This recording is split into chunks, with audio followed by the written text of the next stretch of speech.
अक्टूबर 31, 1984 waste Bengal के ऊपर से एक मिलिट्री जेट जो दिल्ली की तरफ उड़ रहा था। उस जेट में थे राजीव गांधी और उनके साथ एक ऐसा दिमाग जो अगले 48 आवर्स में एक ऐसा फैसला लेंगे जो उनको लाइफ टाइम के लिए हॉन्ट करेगा। सबको लगा कि राजीव गांधी अगले पीएम बनेंगे, लेकिन लीगली वो कुर्सी किसी और की थी। इंदिरा गांधी का असैसिनेशन हो चुका था और देश का फ्यूचर हवा में लटक रहा था। एंड उसी प्लेन में एक ऐसा नाम जो सबके दिमाग में था, लेकिन वो राजीव गांधी का नहीं बल्कि प्रणब मुखर्जी का था। वो देश के सबसे ब्रिलियंट और केपेबल इंसान थे जो प्राइम मिनिस्टर बन सकते थे। लेकिन ऐसा क्या हुआ उस 2 घंटे की फ्लाइट में कि प्रणब मुखर्जी रातों रात पार्टी से बाहर कर दिए गए। प्रणब दा ने प्लेन में बस एक लीगल पॉइंट रखा। उन्होंने ये समझाया कि नेहरू की डेथ के बाद सीनियर मोस्ट लीडर को इंटरिम पीएम बनाया गया था। उन्हें यह लगा कि वो लोगों को कॉन्स्टिट्यूशन समझा रहे हैं, लेकिन राजीव के सर्कल को ये लगा कि वो पावर ग्रैब कर रहे हैं। एंड नतीजा ये हुआ कि वो कैबिनेट से ड्रॉप हो गए और सिर्फ 2 साल के अंदर पार्टी से एक्सपेल कर दिए गए। एंड ये इंसिडेंट के बाद उन्होंने अपनी पार्टी बनाई।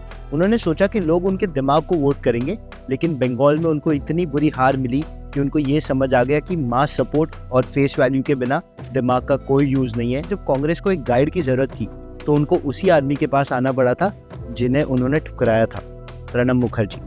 2004 में जब सोनिया गांधी ने पीएम बनने से मना कर दिया तो सबको लगा कि अब प्रणब मुखर्जी प्राइम मिनिस्टर बनेंगे, लेकिन यहाँ एक्सपेक्टेशन वर्सेस रियलिटी का सबसे बड़ा झटका लगा। मनमोहन सिंह को प्राइम मिनिस्टर इसलिए बनाया गया क्योंकि वो गांधी फैमिली के एक प्लेस होल्डर थे जो उनके लिए कभी थ्रेट नहीं बन सकते थे। एंड प्रणब मुखर्जी को इसी रीजन के लिए नहीं बनाया गया क्योंकि वो एक ऐसे पावर हाउस थे जिनके डिसीजंस गांधी फैमिली को बहुत ज्यादा अफेक्ट कर सकते। अगले 8 साल तक प्रणब मुखर्जी ने वो सब किया जो एक देश का प्राइम मिनिस्टर करता है। न्यूक्लियर डील्स बचानी हो, 97 अलग कमिटीज चलानी हो, या फिर प्राइम मिनिस्टर के एब्सेंस में देश चलाना हो। वो यूपीए के राहुल द्रविड़ थे। लोग उन्हें द वॉल भी कहते थे, लेकिन जितने वो इंडिस्पेंसिबल बनते गए उतना ही उन्हें पावर से दूर रखा गया। लास्ट में उन्हें रिवॉर्ड तो मिला, उन्हें प्रेसिडेंट बनाया गया जिससे उन्हें इज्जत मिली, लेकिन ये वही कुर्सी है जो सिर्फ इज्जत देती है और सारी एग्जीक्यूटिव पावर्स छीन लेती है। प्रणब मुखर्जी उसी घर के आर्किटेक्ट रहे जिसमें उन्हें कभी रहने नहीं दिया गया। उन्होंने 5 डेकेड्स तक देश को चलाया, लेकिन कभी भी टॉप पोजीशन पर नहीं आ पाए क्योंकि वो फैमिली के लिए हमेशा टू डेंजरस रहे। हिस्ट्री उन्हें हमेशा एक क्राइसिस मैनेजर की तरह याद रखेगी, लेकिन वो एक इंडिया के अनक्राउंड किंग ही रह गए।